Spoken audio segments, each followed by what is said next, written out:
Every February 11th is World Day of the Sick.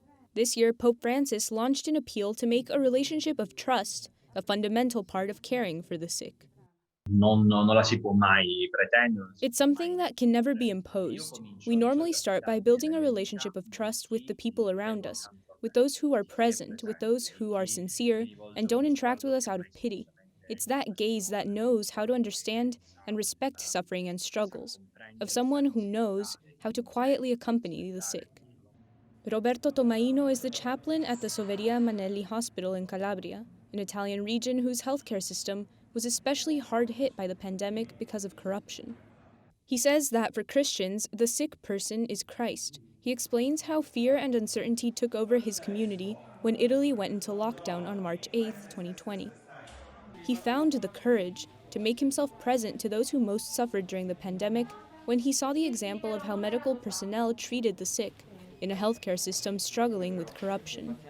Mi verrebbero da ricordare ad I esempio remember gli the hours of anziani in intense cure suffering that some of the residenziali, elderly in one residential care home experienced after testing quindi positive for COVID gli 19. ospiti I call sono them di coloro survivors. avvicinati After recovering in our hospital, dalla they said they were pandemia, happy to però have survived the war as young kids i and now the sopravvissuti pandemic as older people.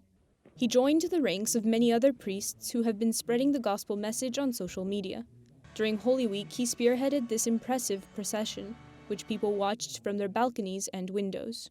Da cappellano mi rendo conto As a hospital chaplain, I've learned that what patients are most afraid of isn't the illness itself, but having to face that illness alone. I've seen many people face all kinds of diseases, and the ones who pull through are often those who are not alone. I believe a Christian's task is not so much to try to understand the reason for illness, but to simply accompany those who suffer. For Father Roberto, the desire to bring hope to those who suffer must be accompanied by a willingness to give one's own life and a refusal to accept life's great injustices.